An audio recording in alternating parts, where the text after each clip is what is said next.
Un écran cassé? Une batterie à changer? Omerphone Reparts a la solution. À Saint-Dizier et Bar-le-Duc, l'équipe vous accueille pour vos réparations et vos achats d'accessoires. Toujours en moins d'1 heure et garantie 6 mois. Rendez-vous du mardi au samedi à Bar-le-Duc et Saint-Dizier. Vitry-le-François maintient le cap de sa campagne de vaccination. À Joinville, l'association La Rambleur ouvre la culture à tous. Nous irons à l'abbaye de Trois-Fontaines assister aux dessins d'observation qui se tiennent tous les dimanches du mois d'août.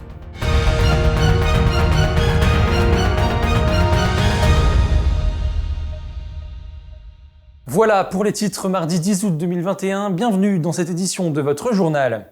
Je vous le disais en titre, à Vitry-le-François, on maintient le cap de la vaccination.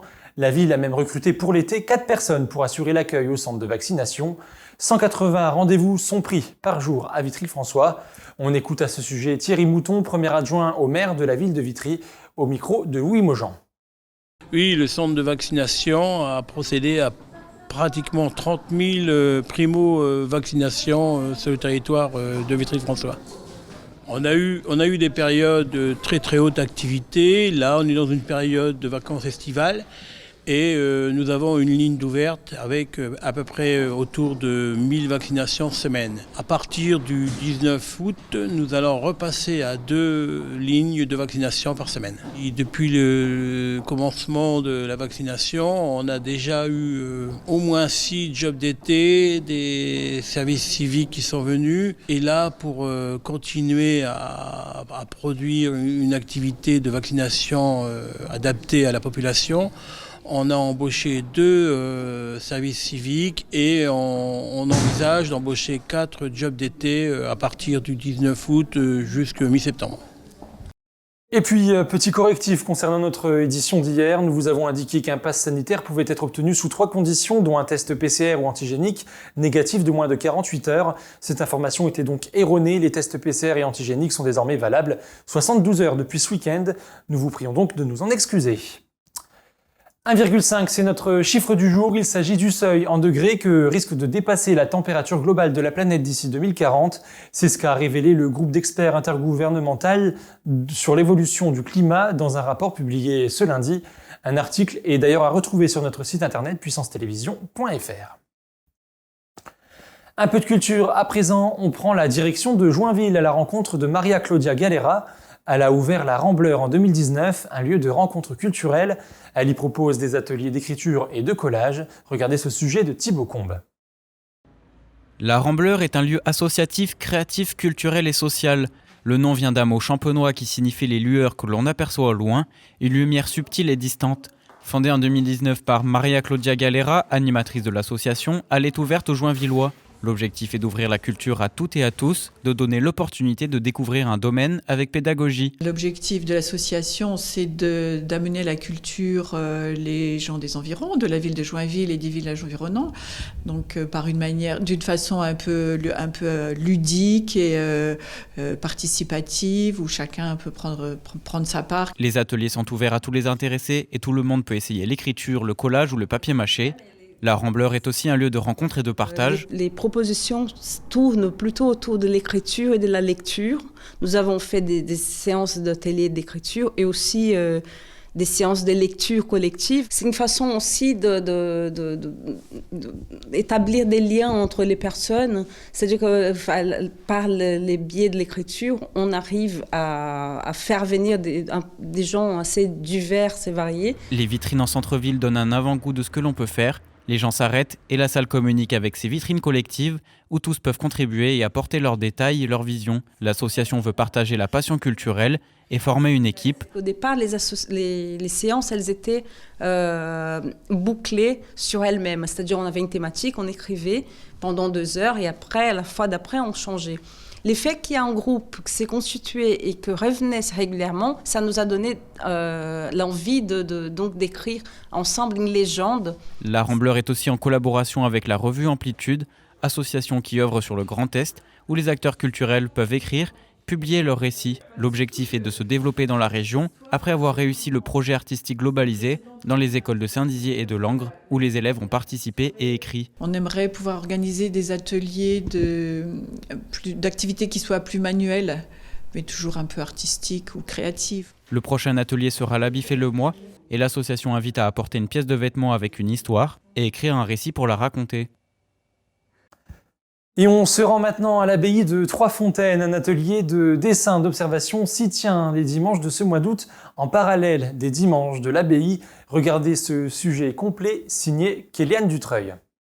Flavie, artiste plasticienne diplômée de l'école des Gobelins et professeur d'art, propose une initiation au dessin d'observation entre les murs de l'abbaye de Trois-Fontaines. Créer un mouvement, donner du volume, retranscrire la lumière, ce sera la tâche que va confier l'artiste à ses apprentis dessinateurs. Mais il s'agit avant tout d'un travail de découverte. Alors souvent, les participants pensent connaître le sujet, se rendent compte que c'est pas si facile que ça, et à la fin sont quand même surpris du résultat de leur travail et sont contents de ce qu'ils ont pu faire, puisqu'ils ont appris à observer et à aller vraiment plus loin, à voir plus loin que ce qu'ils ont l'habitude de voir habituellement. Et évidemment, ensuite, arrivent à reproduire déjà pas mal de choses sur leur papier. Le dessin d'observation est une discipline importante de l'apprentissage de l'art pictural. Il s'agit d'observer le monde et de le reproduire aussi fidèlement que possible. Les participants de l'atelier démontrent l'envie d'apprendre et de comprendre cet exercice si important pour les bases du dessinateur. Moi, je trouve que c'est cool pour ceux qui ne savent pas vraiment dessiner ou quoi. Ça peut être intéressant pour apprendre. Ça me fait plaisir de le faire, de voir comment des gens peuvent apprendre à dessiner aussi bien. Ça nous apprend aussi à bien dessiner parce que des fois on dessine mais on ne fait pas tout bien, mais là du coup on peut bien dessiner toutes les bonnes formes et tout ça. Puis on a envie d'apprendre, on a soif de connaître tous les détails. Quand on voit ce qu'elle réalise, on se dit peut-être qu'on y arriverait, pourquoi pas. Découvrir les techniques de dessin avancées permet une nouvelle ouverture.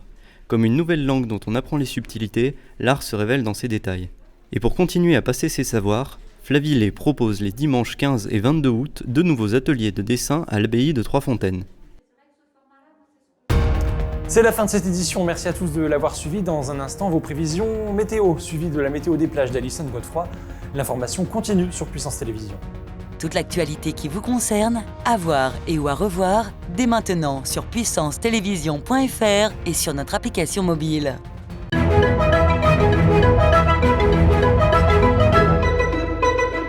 Bonsoir à tous. Pour demain matin au programme du soleil et quelques nuages, 15 degrés partout. Pour l'après-midi, du soleil excepté à Bar-le-Duc où le ciel sera partiellement nuageux. Les températures seront comprises entre 25 et 26 degrés. Demain, mercredi 11 août, nous fêterons l'éclair. Très bonne soirée avec Puissance Télévisions.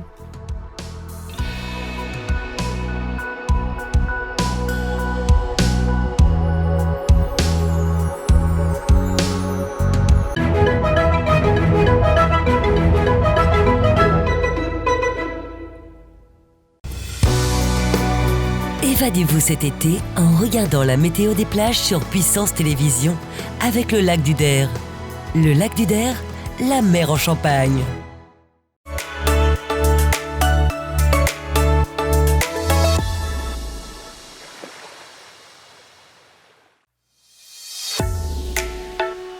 Bonjour à tous et bienvenue dans votre météo des plages. On commence comme d'habitude avec la carte du lac du Der. Bonne nouvelle, c'est le retour du soleil. Beau temps sur les plages de la Cornée du Der, à Larzicourt, à Nuisement et aux sources du lac. Les maximales atteindront 24 degrés sur les plages. La température de l'eau, quant à elle, sera à 18 degrés. L'indice UV sera de 6. Pour les plages de Giffaumont et Champaubert, on annonce également un temps ensoleillé avec un vent qui ne dépassera pas les 12 km/h.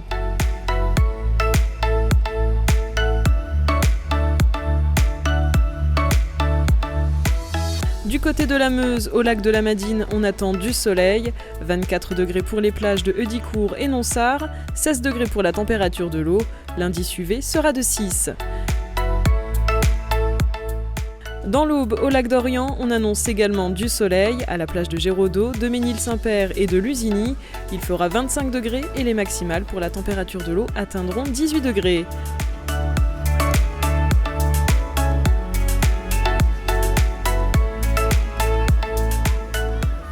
On termine comme d'habitude ce bulletin météo avec le lac d'Amance et la plage de Dienville. Au programme du soleil et toujours du soleil, 25 degrés pour la température extérieure et l'eau sera à 18 degrés. C'est la fin de cette météo des plages, on se retrouve demain sur Puissance Télévisions.